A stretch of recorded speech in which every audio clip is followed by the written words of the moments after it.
Hey everybody, it's Eric from epautos.com, your Libertarian car guy, and I'm here looking at the 16 Hyundai Veloster. This one is the R-Spec model, which has an upgraded suspension over the regular turbo Veloster. This is one of those cars that I call a sashimi car, raw sushi. It's something that you either really like or you really don't like. So it's highly individualized. It's the only car on the market right now that has 3 doors. That idea has been done before. Saturn did it. A couple other did it. Mini did it. And the difference is that this is a full-size door. Check it out. Here's how you open it. Pop it open here. So you got a full-size door to get to the back seat. 2 doors on this side. And as you mosey on over to the other side of the car, you've got just the 1 door here. So basically the idea is that you get the look and the tude of a coupe, but you've got the access to the back seats of a conventional sedan, and so that's what makes the car unique. Now, functionally, they compromised it a little bit. They went to great lengths to give you this full-size door, and that's great. But check out the roofline. See how it cants down like that? The headroom in this thing is disastrously bad. Getting in, here you go, I'm 6'3", and there's no way I can sit in this car in the back. My head is literally hitting the roof. Here you go. There's no way. Also, the legroom's not particularly good. Now, that's true in other small cars, Mazda 3, Honda Civic, what have you. Those cars are also kind of cramped in the back, but the headroom in this thing is a killer. It makes it impossible for me to sit back here, and I'm talking about, it's not even close. I think if you were any taller than probably about 5'8" or 5'9", you'd have issues sitting in the back seat of this car. So that's kind of, I don't know, that's kind of dumb. I think if they were going to go for the 3-door idea, they should have given the car decent headroom.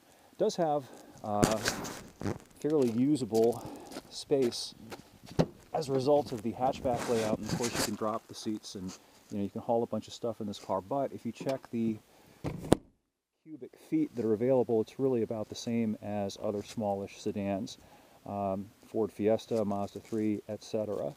The drivetrains carry over. They both come with a 1.6-liter engine. The turbo model does come with a turbo. What's new for 2016 chiefly is that they've added a 7-speed automated manual to the roster as an available option for the turbo engine.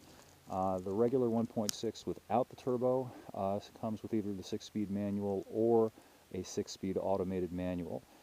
You should know going in, if you're looking at this car, the base version of it with the non-turbo 1.6 is a dog. It's really slow. It takes close to 10 seconds to get to 60, and that's best case with the manual. It's about a second slower with the automated manual.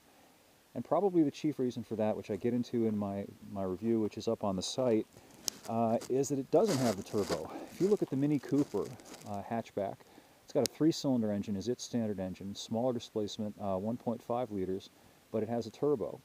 And so it's got about 50 foot-pounds more torque, and more important, that torque is available just off idle at about, can't remember the exact number, but it's about 14 or 1500 RPM. Whereas this thing produces less torque, and you have to spin the engine to about 5,000 RPMs before you get to that torque, and so it's hard for the car to get going. That said, on the positive side of the ledger, probably, definitely, you don't have to worry about issues with that turbo 10 years down the road, which you may with any of the cars like the Mini Cooper that have the turbo. So, let's have a look at the inside. Pretty cool interior up front, lots of room for the driver and passenger. No issues at all with headroom up here now. Kind of a cool and spiffy layout. Kind of floating door handles there. V-type center stack here. Nice shifter, fun to drive car. This model does have the turbo engine, so it's pretty quick. It's not super quick, but it's pretty quick. Quick enough, 0 to 60 in about 7 seconds. So it's slightly quicker than comparable cars in the class, though not quite as quick as the Mini Cooper. One thing I wish that they would do is put a turbo boost gauge on the thing. It's supposed to be a sporty car, it's a turbo car. Why not give you a boost gauge, make it look a little bit tougher, and even better, give it a little bit of a turbo whistle. Anyway, that's the gist of the review that I'm going to do right now. I'll get into more detail on the site, epautos.com. Come on by and have a look, and thanks for viewing the video, and we'll catch up with you next time.